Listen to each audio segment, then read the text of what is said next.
So NBA 2k25 MyTEAM. From the dev blog and some other stuff, looked like it was going to be a half decent year. But the reality of this is that the game mode has been dying for years. We thought that the lowest it was ever going to get was 2k24. Heck, at the time we thought the lowest it was ever going to get was 2k23.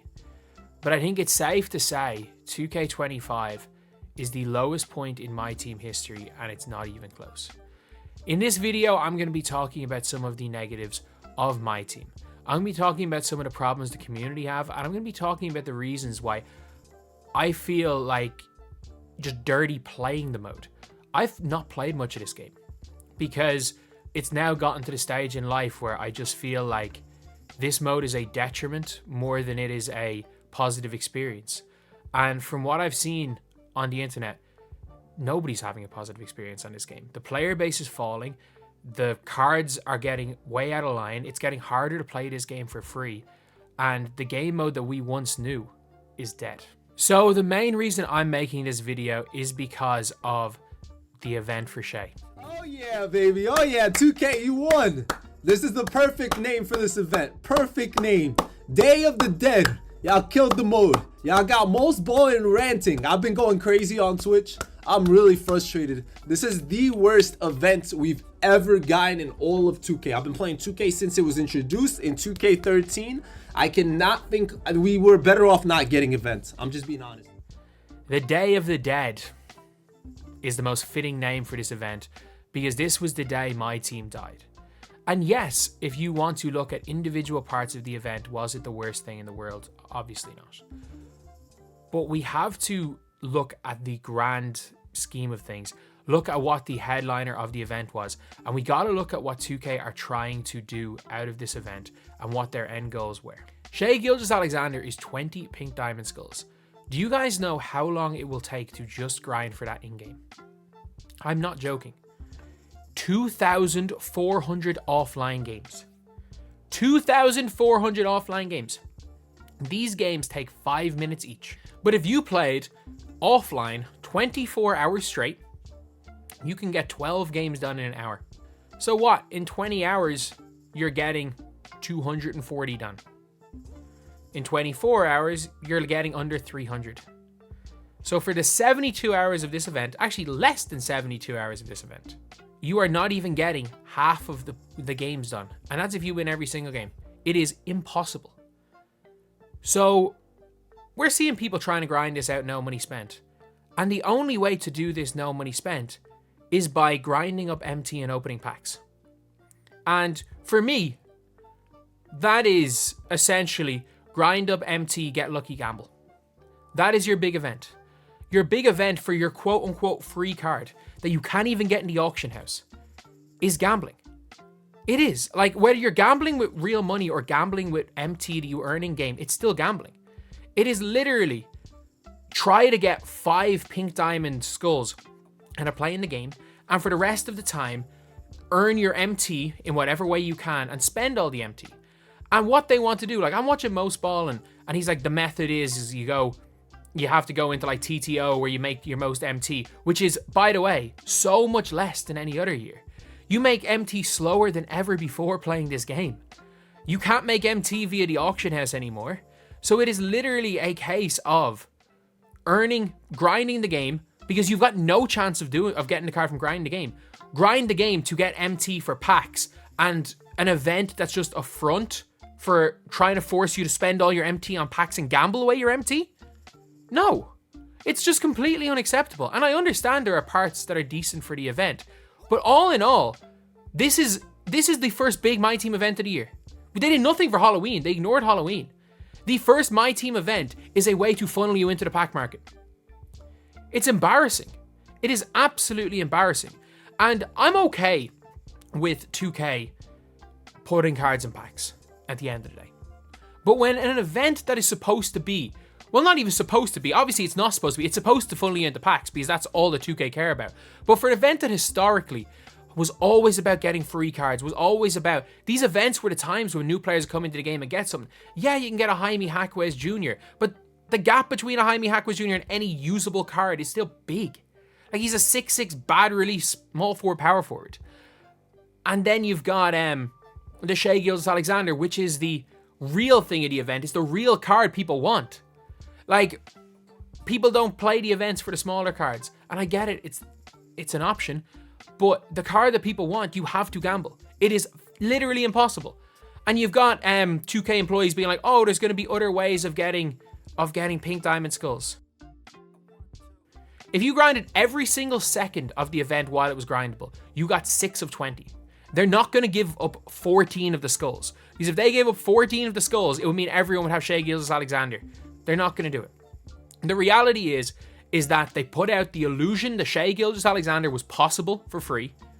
And then they wanted people to grind the game enough that they realized, okay, I can't get this guy for free. I'll use Most Ballin as an example. The guy's grinded non-stop for 3 days. He's on about 13 of 20. He'll probably get Shai. And it's taken him playing basically every single hour and putting all of his MT earned into packs and getting very lucky in said packs. What's their hope? Their hope is that someone like a Most Ballin who's spent all that time gets to 15. They get to 15 of 20 and they've locked in the 15 of 20. And all of a sudden they're like, oh crap, I've wasted 15 and I can't get anything else. Let me open packs for the last 5. Oh, you know what? Getting 5 in packs isn't going to cost me too much money. That's the goal of it. That's the goal of all of this. That's the goal of this whole game. And this event is not only an isolated incident. This event sums up NBA 2k25 MyTEAM because every single thing in this game is designed to minimize how quickly you can play the game, minimize your time playing the game, minimize the MT you've earned, maximize your willingness to gamble, make your entire gameplay experience being based around getting a gambling high, and more and more and more. I'm not going to say encourage. Well, I'm going to say encourage. More and more try desensitize every single person to gambling and make the entire game effectively a casino. I'm going to talk more about this entire year right now. So now I'm on to the game right here, and I'm just going to show you guys the auction house. I'm going to talk about some of these players, what these cards used to be back in the day, what these cards would have cost back in the day. And look, I've not played this game since about a couple of weeks after launch. I'm pretty sure, do I have a Ruby? Do I have any Ruby cards? No, I got 6,000 MT and one auctionable card in my collection. Like 2 maybe, Tyrese Maxey. But if we want to look at Dia Los Muertos, you have to lock in. If you want to get a Hidden Gems card, which is all this game is about, because it's all just about gambling, you have to lock in 3 players. Victor Wembanyama. There are so few Wembys on the market. There are what? Like 15 Wembys on the market? And if this was 2 years ago, there would be more than these amount of Wembys on the market. After 3 weeks, it's been 2 days. Kyrie Irving is, again, he's expensive, but there are not that many more Kyries than Wembys. Like, they're so rare. These cards have become super, super rare. By the looks of things, there are less Clays than Wemby. There are almost as few Clays as Wembys. And now you look at what should be the budget players. 2K22, Thabo Cephalosha. Price he would have been 5k MT. Because this week in 2K22 was when they came out with the absolute beast Mikal Bridges, who was 6k MT demigod. You're looking at him 8 minutes not finishing auctions. No, an Amethyst card. There would honestly be one of these cards finishing every 15 seconds back in the day. Like, they're expecting us to spend 50k on a Diamond Greg Monroe. Kukoc, I'm being told, oh, Kukoc is the best budget option. He's 50k. You used to be able to buy teams for 50k. We're looking at Ruby cards costing us like tens of thousands of MT. Like non-shooting Mitchell Robinson, 3.5k MT. Like, why is he so rare? This is a random ass Ruby who came out during the week. He came out during the week, and he is basically, he's going to be extinct in 5 days at this rate. So the auction house was something that we thought was going to completely change MyTEAM back to the way it normally was. The auction house was how you were able to buy cheap cards. Realistically, that's what it was. You were able to build a team, you were able to snipe, you were able to grow your collection, you were able to do everything on the auction house. The problem is they added one thing to kill it. They added the escrow. If you snipe a card, there's no guarantee you can get the card. If you snipe a card, you might be waiting an hour to get it. It takes twice as long to flip cards because you can now, it might take, if you wanted to, back in the day, buy, for example, I don't know, a random ruby that goes for 4,000 MT. If you saw it for 2,000 MT, you could buy it for 2,000 MT, immediately sell it for 4,000 MT, you get 2,000 MT. Now if you buy said card, it takes 20 minutes at least to get the card, and it might take, you might sell it in 10 seconds, but it'll take another 20 minutes to get the MT back. And people are like, oh, that makes no difference. Yeah, it kind of does. It drastically, like, not that it decreases the MT or anything, but when you, basically your amount of transactions you can make halves, it makes it a lot harder to make MT, and it also discourages buying cards. Like, the endorphins you got from a snipe was similar to pulling something in a pack. Everybody knows that. Everybody knew when you would go to the auction house and you bought a card, or you would go and get cooked. You get cooked by a player, and you'd be like, oh, let me go to the auction house, let me buy him and see what he's like. And even before the database, even before everything, you would go and buy the cards, and you would buy them to instantly use them. You can't do that anymore. You buy the cards, you have to take 20, 30 minutes sitting there waiting.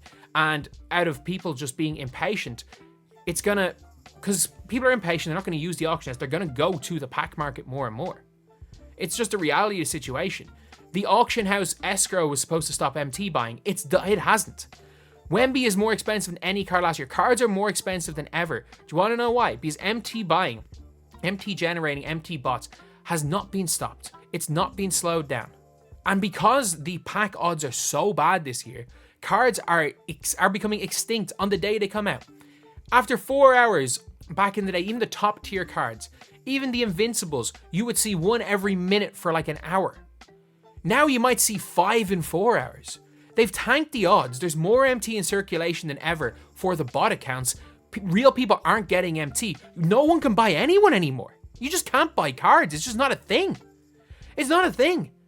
And the reality is that there is almost as much value in gambling away your MT and hoping you can get something out of a pack. Because there's no point buying anything in the auction house because of everything involved. Because people don't want to sell their cards anymore because you have to lock them in for collector level. People don't want to sell their cards because of escrow. People actively don't really want to buy cards too much. They don't want to buy the like cheaper cards or anything. Because one, they're useless in game. Two, they want to wait 20 minutes for nonsense. And all that's doing is pushing the price above every single card, which is a joke. But whatever about the market, we have to talk about playing the game. If you are playing King of the Court, first of all, like, it's such a flawed system where it's like top 1 gets a reward, then top 10%, then top 50% gets a card. Because I'm like, I get it. But at the same time, it's nearly impossible to win this if you're not named Splash. Like, Splash has won 5 of 8. He's won 5 of 8. And fair play to Splash. I've nothing against him, but like, why is it not top 1 reward, top 10, top 100, and then top 1%, top 50%? Because they just want to be lazy with the rewards. You're playing showdown rewards that are worthless. Like, the only decent showdown rewards are the unauctionables.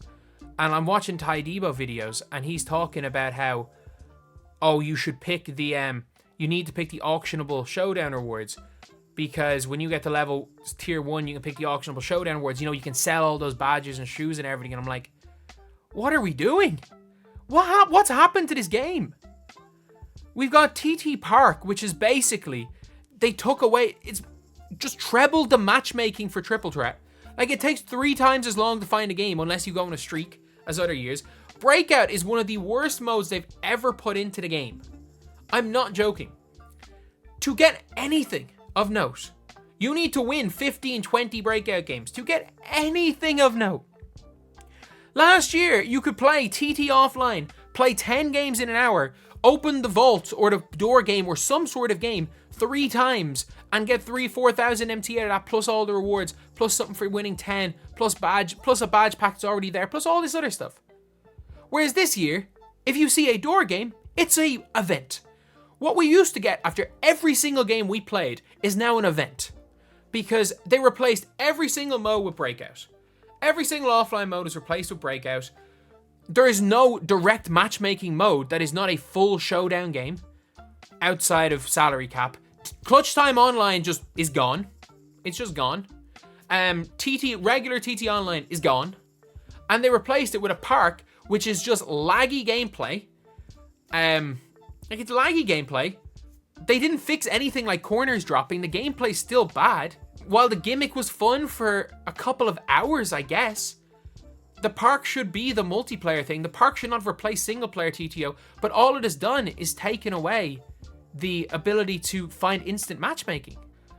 But we all know why that is. The quicker matchmaking is, the quicker people can make MT. The quicker people can make MT, the less likely people are to open packs. Every decision in this game has not been about making the game better. It is about how we can keep players in the game for as long as possible while generating as little MT as possible. That's the reality of the situation. It's not about making a good game. It is about how do we funnel people into opening packs. And this is a new phenomenon when it comes to MyTEAM, because we played this game long enough. I played this game in 2K20, 2K19, maybe not so much, but 2K20, 21, and 22, when they were very tactical about the cards they released. They were very tactical about what they were doing. Whenever they would release a point guard LeBron James, we would suddenly see a point guard Isaac Bonga come out. We would see counters. They would release LeBron James, they would release a 6'6" Michael Ray Richardson who would come out and be 5k MT. That is the way 2K worked for years. It was always give the people that spent the money the advantage while making sure that players that didn't want to spend big money had enough good cards that they would continue to enjoy this game. Something switched in NBA 2K24. I don't know what happened. I don't know if it was a new direction. But this year is worse than ever because we blamed the player market. We blamed the gambling. We blamed so many things. But the reality is that there's only one place to point the finger, and it's 2K. We all played this game long enough to know what 2K can do. We all have played this game long enough to know what this exact same dev team who developed really decent MyTEAM modes for years, it's the same people. We know that these guys know enough about the game, that they know what decisions they're going to make that will piss off the community and what decisions they're going to make that are going to benefit the community. The reality is none of that matters anymore. I don't know whether it's their decision or whether it's from a higher up, but this game is no longer about being a good game mode. Because 2K was. It was. And it's why the greed has completely killed this game. And it's the reason why I just feel sick playing this game anymore. I feel sick booting up this game because for so many years, it was very clear what they were doing. They did good things, they did bad things, they made mistakes, they did a lot of really good things that we didn't expect. But along the way, it was very evident that the goal was make game as fun as possible, put as much things in the game for as many people as possible, and we are going and hope that we can make money along the way. Obviously releasing the best cards and packs, and we're going to make more money. Heck, they didn't even release the best cards and packs for a while. They used to make the craziest grinds the best cards. But something switched, and it's everything in 2K. From the community to the employees to the devs to the people we don't know behind the scenes. Something happened in the last 18 months in this company. And the greed that 2K have shown, we've even seen it. They'll use whatever excuse under the book. They're like, oh, we put in escrow to stop MT buyers. No, you put in escrow to discourage people from using the auction house. You put in escrow to discourage people from making MT. Every single thing in this game that they put in new has had a direct effect of keeping us on the game for longer doing nothing and making us less MT. And what are the two situations, or what's the one thing that comes from those two situations? Opening more packs. If you feel helpless in a game, you are more likely to just open packs. Or, to be honest, you're more likely to quit. But that's what 2K has done. There is no longer this attempt to bring players into the game. There is no longer an attempt to make a good game mode to be enjoyed by the masses. And for anyone that wants to say, oh, 2K are going to show whatever figures, yeah, maybe more people accidentally clicked the X button in the home screen and went into MyTEAM than before. But all in all, what has happened is the regular player base is dropping. We can see it in wait times. It takes way longer to find a game in 2K25 than ever before. We've seen it in wait times. We've seen it in cards on the auction house. They're the two things that show how many people are opening packs up and playing the game. What 2K are doing right now is making a stand. If you do not open packs, we don't want you. That also includes opening packs with MT. Because eventually, if you're grinding up MT to open packs, you're going to crack. You're going to crack and you're going to be like, oh, maybe I'm just one off this card. You know what? If they can get you hooked on opening packs with MT, once you get a little bit of money, you're going to start opening packs with VC. That's the reality of it all. And if you're not willing to open packs, we don't want you. That is the sign. That is what 2K have showed over the last 18 months. If you were a budget baller, if you used rubies, amethyst that used to be able to compete back in the day, and you would go into the game and try play the game as much as possible, and you would go and play games, win 50% of your games, playing TTO, playing the quick game modes. Yeah, they took those game modes out, and if you're losing 50% of your games in the park, you're sitting there waiting 20 minutes sometimes for games. It's the reality of the situation. The reality is that this is not a game. This is effectively a front for gambling. And I hate that it's more subtle than last year. It's less obvious what 2K are doing than last year. But this is the worst MyTEAM ever. This is the greediest MyTEAM ever. At least last year, even in gambling, you could always get free cards. Yeah, it was just grind Tuesday, grind a pack Friday, repeat, rinse and repeat. But at least you got one or two good cards every single Tuesday for free. This year, you just can't. You can't. Everything you want to get is unauctionable. Can't sell it. The whole game is about grinding packs for unauctionables and eventually forcing you into saying, maybe one more, buy VC, open packs. I wonder how much money 2K are making, because I actually think it could be a decent amount. But right now, I think it's safe to say that if any other company tried to do what 2K are doing, heck, even if EA, people think EA are the devil. If EA tried to do this, it would cause an international incident. The greed 2K have shown in NBA 2K25 MyTEAM is completely unacceptable. This Shai Gilgeous-Alexander event was just a catalyst. This Shai Gilgeous-Alexander event being impossible, literally impossible without opening packs, was the catalyst for me to make this video. But it doesn't change the fact that this is how I felt since launch day. There's a reason why you saw a couple of videos on launch day and I just said nah. I can't support this game. I can't support this company. And I would very much look at people strangely that still do support this company. Whatever about playing this game for a living, if you enjoy the game, great. But I would, for all the people that are supporting 2K the company, for all the people that are linked with 2K the company, like, I don't get it.